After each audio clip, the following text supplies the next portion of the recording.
수고하십니다. 지금 무역 수지가 13개월 연속 적자에 더 심각한 것은 경상수지 적자까지 지금 있고, 경제 성장률은 IMF에서는 4차례 연속 하향 조정을 하고 있습니다. 우리 한국은행도 하향 조정을 하고 있고 심각한 상황인데, 오늘 그린북 발표하셨어요? 오늘이죠? 지난주인가요? 예, 예. 예. 뭐 수치 지수가 지표들이 전부 다 심각하던데 좋은 게 별로 안 보여요. 어떻습니까? 지금 1년 지났는데 경제 정책 운영할 만 하십니까? 아니면 힘에 부치십니까?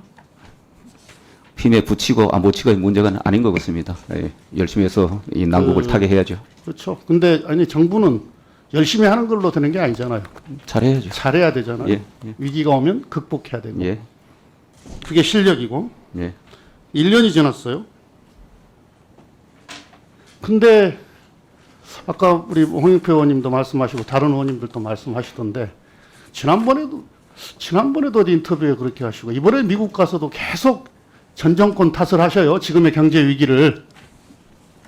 뭐 지금 아까 위기를 아니라고 그렇게 이야기한 거 아니라고 말씀하셨는데, 아니 전문을 제가 다 구해봤어요. 다 전 정권 다 했잖아요. 그렇고 뭐 국회만 오면 그렇게 이야기 안 했다고 해요. 보도는 그냥 대문짝만하게 났는데. 아니 그래서 1년이 지나도록 전 정권 탓하는 정도라면 스스로 현 경제팀 한국 경제 운영할 실력 안 된다 이렇게 자인하는 것으로 보이는데 그런 생각 안 드세요? 예, 뭐 그렇게까지 생각하는 건 아니고요. 그 실력이 있으면 그렇게 이야기 안 하거든요. 능히 극복할 수 있다. 이런 방책을 가지고 이 닥친 경제 위기 극복한다. 이렇게 이야기하지 전 정권 탓 안 하거든요. 예, 그런 얘기를 제가 수없이 대외적으로 많이 하고 다닙니다. 보지를 못했어요, 제가. 계속 남 탓이에요. 전 정권 탓이고. 예. 아까 우리 여러 가지 경제 상황들을 봤을 때 탈중국 안 된다. 중국과의 경제 협력 더 강화해야 된다. 이렇게 말씀을 하셨어요. 예. 총리의 과거에 총리나 경제수석의 발언들 탈중국 해야 된다. 중국 꼬라박는 수준이다. 이런 발언들은 우리가 중국과의 경제 협력을 더 강화해야 된다라고 하는 측면에서 보면 잘못한 거다. 경제부총리로서, 경제수장으로서 이렇게 이야기하실 수 있는 거죠. 그렇게 이야기가 맞는 거죠. 그 당시는 수출 그 시장을 당시하고 지금하고 달라요? 아니 수출 시장을 다변화하자 그런 취지로 저는 이야기한 것으로 알고 있습니다. 다변화하자라고 이야기하는 것과 예. 이제는 중국에서 벗어나야 된다. 탈중국해야 된다. 그러니까 그거하고는 다른 거고. 잠깐만요. 그 발언과 함께 이어지는 것이 뭐냐면은 경제는 외교하고 분리가 되지 않지 않습니까? 지금은 예. 외교를 잘해야 경제가 잘 되는 거 아닙니까? 특히 그러니까 경제수장으로서 외교는 외교고 경제는 경제다 이렇게 말씀하시면 안 되는 거죠. 그렇잖아요. 예. 그러면은 지금 가치연합이니 자유세력연합이니 해가지고 대중국 봉쇄, 그러니까 한미일 협력 강화를 통한 대중국 봉쇄에 대한민국이 맨 선봉에서 있는 것과 같은 그렇게 보이는 외교를 하고 있어요. 이게 아까 중국과 관련한 발언들로 비추어 봤을 때 우리 경제에 부담을 준다. 또 여러 가지 중국과 관련한 경제 수치에서도 무역 수치에서도 그렇게 나타나고 있다. 라는 측면에서 현 정부의 외교 정책, 우리 경제에 부담을 주니 수정해야 된다라고 국무위원이고 경제수장이니까 이야기해야 되는 거 아닙니까? 저는 우리의 정책이 무슨 중국 봉쇄도 아니고 탈중국도 아니고 중국하고의 갈등을 증폭시키는 그런 외교라고 해본 적이 없습니다. 외교 전문가들한테 외교 전문가들 이야기도 좀 들으시고 다 그렇게 평가를 하고 있어요. 그래서 맨 이야기하면은 가치연합이니 자유세력연합이니 이게 과거의 사회주의권 봉쇄 정책, 한미일 협력을 통한 중러북 대치 이걸 이야기하고 있는 거잖아요. 그렇게 말씀하시면 안 되는 거죠. 그러면은 그렇게 말씀하시면 되게 지성적으로 보이질 않아요. 예, 뭐 덜 지성적이라도 좋은데 의원님 좀 지켜보시죠. 외교 문제를 그렇게 그다음에 예. 이번에 한미 정상회담 하러 국빈 대우를 받으면서 워싱턴을 가십니다. 그죠? 그러면은 이번에 경제 이슈가 안건에 많이 올라옵니까? 주요 의제에 경제 이슈가 올라옵니까? 아니면은 군사안보 이슈 뒷전에 쳐집니까? 제가 정상회담 의제에 관해서 말씀드릴 입장이 아닙니다. 부총리가 경제부총리가 네, 하는 시기에 저는 정상회담 의제에 왜 관해서 제가 이야기를 하냐면은 지금 경제와 관련해서 한미 간의 현안과 경제 현안과 관련해서 이번에 정상회담을 통해서 우리가 반드시 받아내야 되는 성과를 반드시 내야 되는 현안들이 있잖아요. 지금 반도체법도 그렇고 IRA법 관련해서 우리가 차별받지 않도록 이번에 성과를 못 내면 안 되잖아요. 우리 국민들이 얼마나 실망을 할 것이며 우리 기업들한테 얼마나 큰 피해가 오겠습니까? 반도체만 하더라도 지금 중국과 관련해서 장비 투입 못하게 되면 중국 공장은 결국은 고물이 될 것이고 철수를 해야 될 상황이 올 텐데 우리 경제에 얼마나 큰 부담이 되겠습니까? 근데 이번에 미국 가서 바이든하고 정상회담을 통해서 성과를 못 냈다?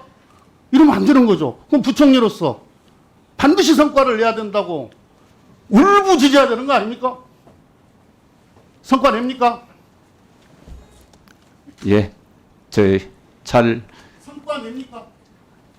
지금 국민들이 우려하는 전기 잠입 배터리, 반도체, 그다음에 원전과 같은 관련해서 지난번 5월달에 정상회담에서 제3국 원전 시장 진출 등 원자력 협력 강화한다고 이 합의를 했고 이거 얼마나 우리 정부에 홍보를 했어요?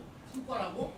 그런데 이번에 체코 수출하는데 나도 제동이 걸리지 않습니까? 미상공부를 통해서. 네, 마무리해 주시기 바랍니다. 정상회담을 앞두고 상대국 정상 국가들도 있는데 저보고 해결하느냐 안 하느냐 여기서 답을 내놔로 가시면 제가 무슨 말씀을 드리겠습니까? 제가 그렇게 여쭤보시지 않습니까? 그 우려 예 말씀하신 대로 그런 우려 사항에 대해서는 아까도 말씀드렸지만 다양한 계기에 다양한 채널을 통해서 지금 얘기를 전하고 있다 하는 말씀으로 대신하겠습니다.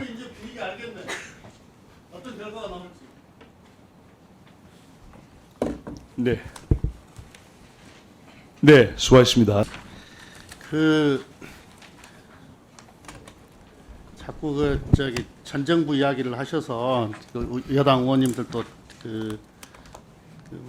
부채 비율을 가지고 말씀을 하셔서 이 자리를 빌어서 확실하게 해놓고 싶어서 그러는 건데요. 코로나라고 하는 이상 상황 이건 인정하시는 거죠? 그럼요. 예. 그러면 역대 정부가 정권별로 국가 채무 비율이 어떻게 되었나? 이건 이제 정권별로 비교해 보면 될 거 아니에요. 그런데 지난 정부는 코로나 오기 전에 3년, 그 3년씩만 비교를 해보면 이명박 정부는 2.9%, 박근혜 정부 3.1%, 문재인 정부 1.7% 상승했었거든요. 그러니까 코로나라고 하는 이상 상황이 아니었으면 견조하게 재정 운영을 했다. 이렇게 평가할 수 있는 겁니다. 그러면 이제 코로나 때 우리 정부가 특별히 다른 나라에 비해서 많이 썼느냐? 그것도 아니잖아요. G20 중에 14번째 정도밖에는 되지 않지 않습니까? 그건 평가하시는 거죠. 그래서 다시는 이런 이야기 안 했으면 좋겠어요. 그 다음에 이런 말씀을 하셨어요. 금융외환시장을 시장에 맡겨야 하는데 지난 정부가 인위적으로 개입했다. 투기 세력이 조정하려 할 때만 정부가 나서야 된다. 이런 얘기 하신 적 있죠. 최근에. 그게 무슨 상황에서 뭐 인터뷰에서 했겠죠. 제가 그러면 아마 특정 상황이 있었을 것 같은데. 아니 이렇게 이야기를 하면 지금 대출이자가 오르니까 대통령도 그렇고 금융감독 원장 하다못해 하는 총재까지 나서서 금융부담 줄여야 된다. 그래서 은행권의 예대마진 축소를 요구하고 있고 이창용 하는 총재도 정부가 예대금리자 축소 부탁하는 건 당연한 일이다. 이렇게 이야기를 하고 있어요. 그래서 이제 이게 금융권 개입이다, 신관치다 이렇게 비판을 하고 있는데 부총리 이게 신관치다, 금융권 개입이다 이런 지적에 대해서 동의하십니까? 저는 뭐 신관치에 관해서는 동의하지 않습니다. 뭐 아까 그런 얘기 하면 안 되는 거죠. 어떤 상황들이 있을 거 아니에요. 그래서 뭐 그건 무슨 케이스였는지 그걸 제가 좀 알아야 제가 답변을 드릴 것 같아요. 그다음에 정부가 외환시장에 인위적으로 개입해서 외환 보유고를 남용했다. 이런 취지로 이야기를 하신 적이 있어요? 제가 그거는 지난 정부가 제가 아닐 텐데요, 그거는. 부총리가 하신 것 같은데. 아닌 것 같은데 제가. 우리나라가 2016년 4월 이후에 19년 상반기를 제외하고 매번 미 재무부의 환율 관찰 대상국에 포함이 됐었어요. 그런데 이건 환율 개입이 아니라 대미 무역 흑자 그리고 경상 흑자 요건 때문이잖아요. 예, 제가 잘 알고 있습니다. 예. 예.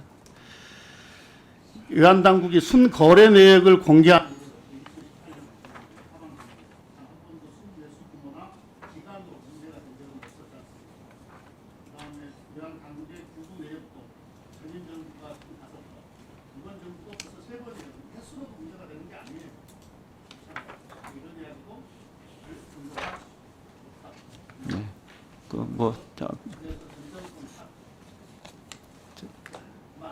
예. 실력으로 예. 현재 경제 위기 극복할 자세도 갖추고 예. 정책도 내놓고 예. 다시 하겠습니다. 예. 그리고 아까 다시 한번 강조드리는데 예. 이번에 미국 방문 한일 정상회담에 지난번 일본 기시다와의 정상회담처럼 다 퍼주고 왔다가는 큰일 날 겁니다. 확실하게 경제 분야에 있어서의 성과를 낼 것을 다시 한번 촉구하고 예, 정상회담, 한일 정상회담에 퍼주고 온 것도 아니고, 이 양국 관계 회복을 위해서 전향적인 외교 활동을 하신 거다 저는 이렇게 생각하고 한미 정상회담 때 잘 하라는 말씀 잘 알겠습니다.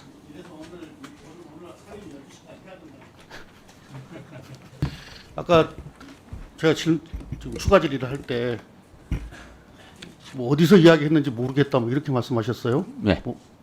그거 부총리께서 워싱턴이에요, 뉴욕이에요. 최근에 그 저 미국 출장 가가지고 외환시장에 운운한 말을요? 부총리가 하신 얘기잖아요. 저는 외환시장에 제가 지극히 아마 원칙론적인 이야기를 지극히 하고 원칙론적에다가 뭐냐면 지난 정부 때처럼 인위적으로 개입해 재정이나 외환 보유고를 남용하고 나랏빚만 늘리는 것이 정상이란 말인가? 나라의 금융이나 외환은 시장의 가격 조절에 의해 돌아가게 놔둬야 한다. 일부 투기 세력이 조정하려 할 때만 정부가 나서는 것이지. 그렇죠. 지난 정부 때처럼 어쩌고 저쩌고 예. 이렇게 말씀하셨다니까요. 뭐 재정은 제가 뭐 그렇게 이야기했을 소지는 있으나 외환 보유고 재정이나 외환 보유고를 남용하고 나라빚만 늘리는 것이 정상이란 말인가? 글쎄, 지난 정부 때처럼 그건 아마 외환 보유고는 표현이 뭐가 잘못 있을 것 같은데요. 제가 외환 보유고에 관해서는 그런 시각을 갖고 있는 사람이 아닙니다. 지금 요 기사 보고 말씀드리는 거예요. 그러니까 그 뭐 치는 사람이 아마 뭐 말을 엉켜서 치지 않았을까 하는 생각입니다. 재정은 뭐 아까 말씀하신 대로 이런저런 시각이 있는데 외환 보유고에 관해서 저는 외환 보유고에 관해서는 제가 평생 그런 생각을 가져본 적이 한 번도 없기 때문에 제가 드리는 말씀입니다. 구차하지 않습니다. 그거는. 예, 제가 갖고 있는 소신을 말씀드리는 겁니다.